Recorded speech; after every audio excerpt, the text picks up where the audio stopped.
Okay, record करतोय. आवाज येतो ना आता क्लिअर? तर हो येतोय. आपण कम्प्युटर हार्डवेअरचा पार्ट पाहतोय, म्हणजे 12च्या कम्प्युटर हार्डवेअरचा फर्स्ट चॅप्टर. तो आहे microprocessor and organisation of 8085.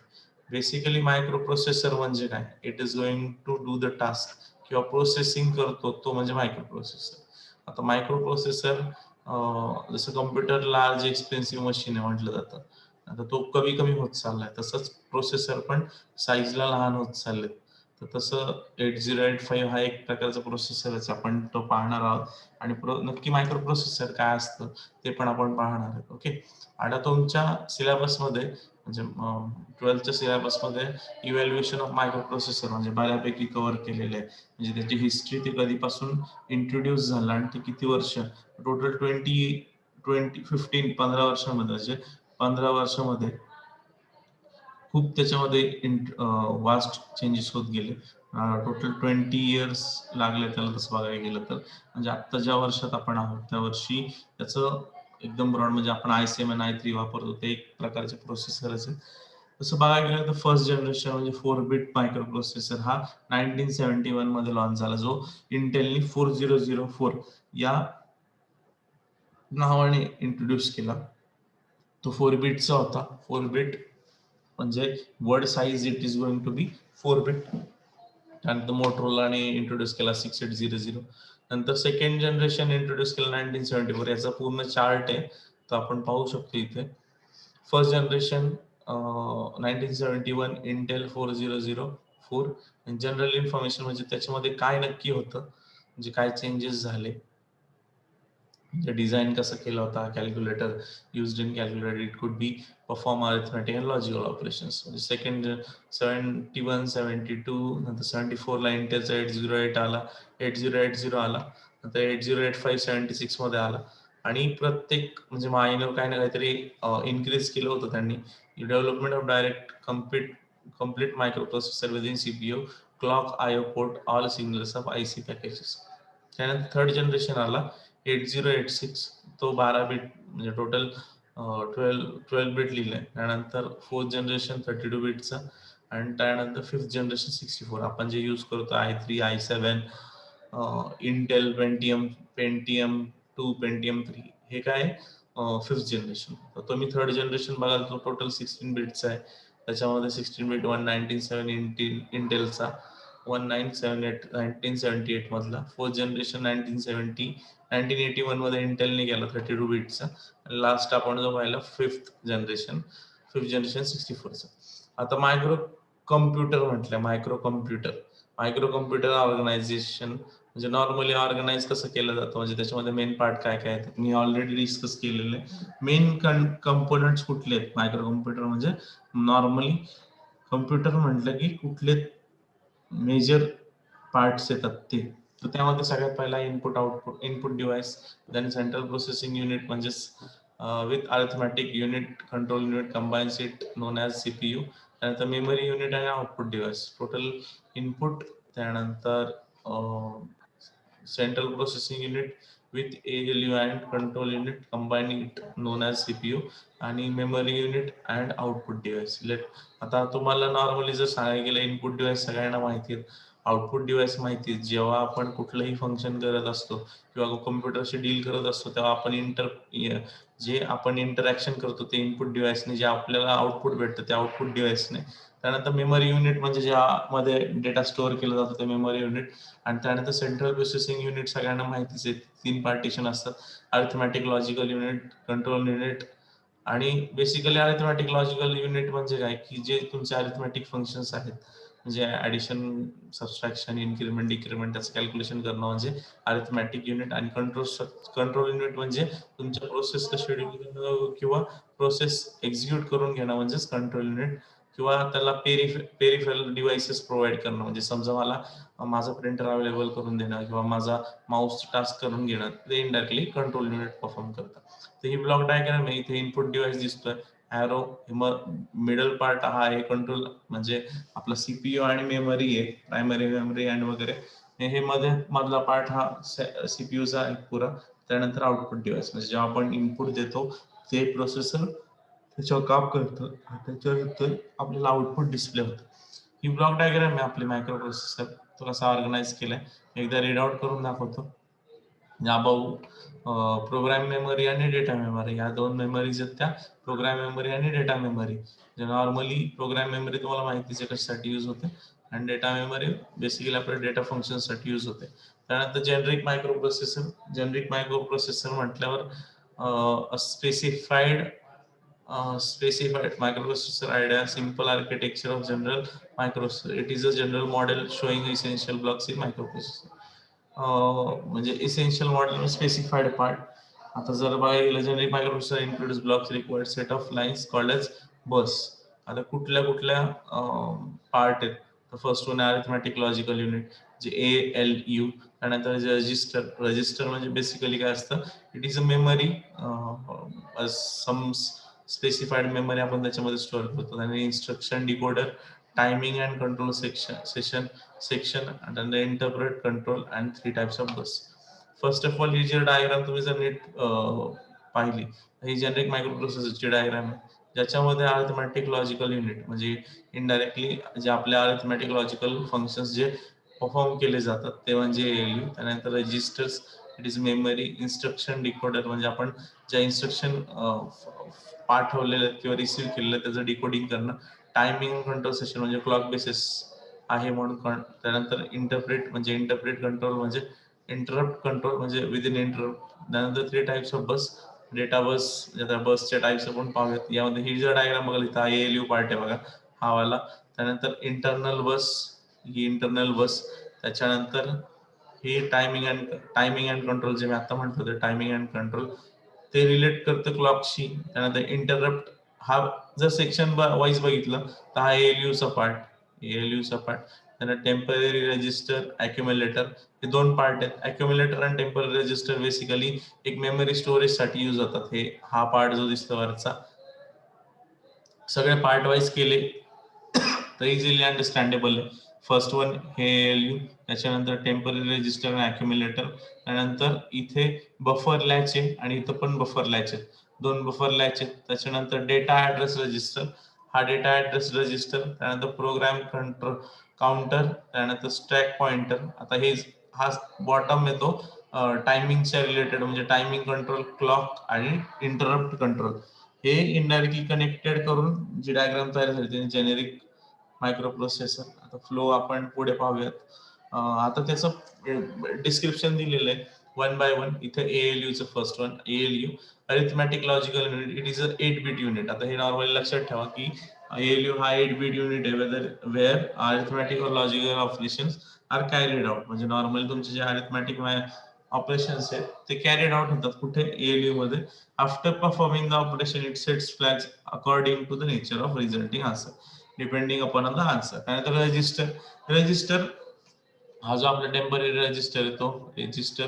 रजिस्टरचा use काय आहे, तर microprocessor makes use of several register. Some of them is 16-bit and other are 8-bit. तुम्हाला रजिस्टर 11वी मध्ये झालेले. रजिस्टर म्हणजे स्टोरेज साठी किंवा रजिस्टर रेजिस्टन्स नाही, रजिस्टर हे मेमरी स्टोरेज साठी यूज होतात. त्यानंतर अॅक्युम्युलेटर 8-bit, register B, register D, register C, register E, register H, register L.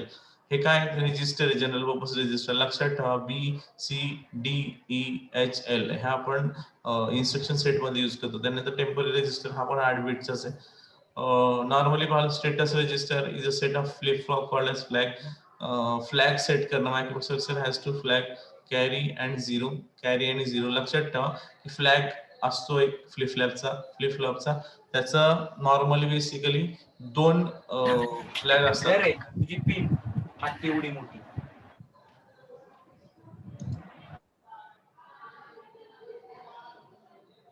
Basically दोन फ्लॅग असतात. फर्स्ट वन कॅरी फ्लॅग आणि नंतर झिरो फ्लॅग. ओके. त्यानंतर प्रोग्राम काउंटर 16-bitचा प्रोग्राम काउंटर. पार्ट डिवाइड केले बघा, इकडचा हा सगळा पार्ट आता आपण डिफाईन करतो. हा इथून इकडचा हा जो मेमरी फ्लॅग आहे, बफर आणि याचा हा एवढा पार्ट याच्यामध्ये आत येतोय. तर बेसिकली आपण काय प्रोग्राम काउंटर बघितलं. Program counter मध्ये used to store the address next memory location. It is point to a direct memory location containing the next instruction to be executed. म्हणजे हा पार्ट जो आपला रजिस्टरचा पार्ट आहे, टेम्पररी मेमरी, अक्युमुलेटर, त्याच्यानंतर data address registers, basically त्यांनी part divide करून म्हणजे properly diagram जर तुम्ही ओव्हरव्ह्यू कराल, एएलयू, त्यानंतर टाइम साठी हा सेक्शन खालचा, ही जनरिक मायक्रो प्रोसेसरची डायग्राम आहे. त्याच्यामध्ये पुढे बघितलं तर instruction decoder as a name suggest, it takes instruction from instruction register and decodes. Decode, आता कोडिंग म्हणजे आपण डिकोडर कसा यूज करतो त्याचं इन ब्रीफिंग आपण नंतर पाहूया. Wait a minute.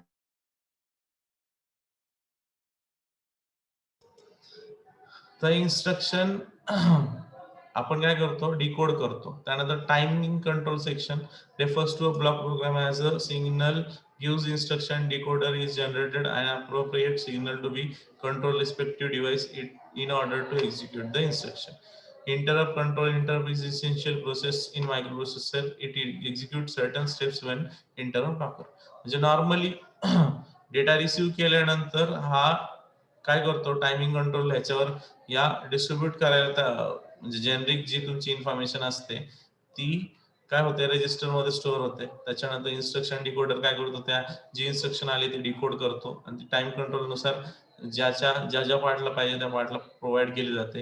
Interrupt control, normally समजा इंटरप्ट जर ऑकर झाला, इंटरप्ट म्हणजे काय, एखादं स्पेसिफाईड इन्स्ट्रक्शन जर ऑकर झाली तर काय होतं, इंटरप्ट ऑकर होतं आणि त्यात जो काही कंटेंट असेल तो एक्झिक्यूट होतो. 3 टाइप्स ऑफ बस. आता कुठल्या कुठल्या बस असतात, बस म्हणजे काय, इनडायरेक्टली वायर किंवा आपण म्हणू बस म्हणजे वायरच, म्हणजे लॅन किंवा line. So generic micro processor म्हणजे 3 लाईन आहेत. पहिली ऍड्रेस बस, डेटा बस आणि कंट्रोल बस. आता तुम्ही इथे तुम्हाला इंटरनल बस लिहिल्यात 1 2, आता इथे स्पेसिफाईड दिलेले नाहीयेत पण कुठल्या कुठल्या आहेत, ही बघा ऍड्रेस बस, ही दिली ती ऍड्रेस बस आहे. त्याच्यानंतर data bus, address bus, data bus, then control bus. Okay. Address bus 16 बिटची, त्यानंतर डेटा बस 8 बिटची आणि कॅरीज सिग्नल एक्झिक्यूट ऑपरेशन, म्हणजे control normally carries a signal to execute operation. Okay. Block diagram बघूयात आपण. Block diagram of micro computer. As I explained a topic, microcomputer contains all 5 blocks, that is input device, control, arithmetic circuit, program memory and data memory and output devices.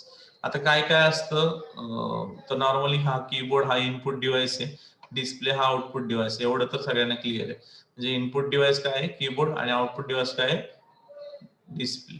आणि हे power सप्लायचं हे या दोन गोष्टी कळायला सगळ्यात फर्स्ट वन कीबोर्ड, त्यानंतर display आणि पॉवर सप्लाय. आता कीबोर्ड थ्रू काय होत आहे, कीबोर्डची इंटरफेस, कीबोर्ड मधून आपण आत जातोय म्हणजे इनडायरेक्टली आपला मेसेज आत जातो. आत गेल्यानंतर कुठे जातो तो सीपीयू किंवा एमपीयू म्हणे, त्यातून ऍड्रेस डिकोडर म्हणजे डिकोड करणं. त्यानंतर क्लॉक कशासाठी, तर टायमिंग पर्पज साठी किंवा आपण म्हणूयात किंवा शेड्यूल करण्यासाठी.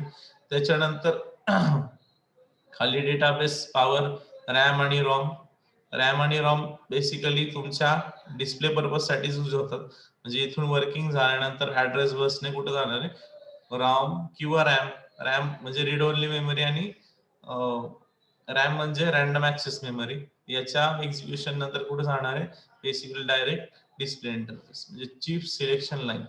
ही नॉर्मली ब्लॉक डायग्राम आहे. याचं एक्झिक्युशन जर बघायला गेलं, आता इथं पूर्ण डिस्क्रिप्शन मध्ये कीबोर्ड काय असतो, कीबोर्ड मध्ये काय काय इनपुट डिव्हाइसेस मध्ये कीबोर्ड लिहिलं, instruction prepared from particular program entered through this device through a keyboard. At the same time, data is entered with the instruction. When instruction and data is entered through a keyboard, it is not possible to feed the instruction directly to the MPU.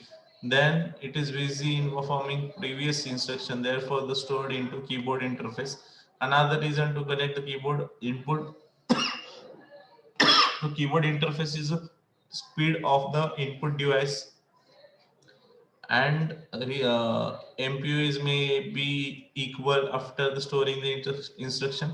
The CPU through a special signal like interrupt, which interrupt the MPU. After MPU completes the current instruction, it stops normal execution, jump to the special group of instruction. म्हणजे basically keyboard आणि keyboard interface हे connect करायचं reason असं आहे की keyboard आणि एमपीयूचं speed same असेल याची शक्यता नसते.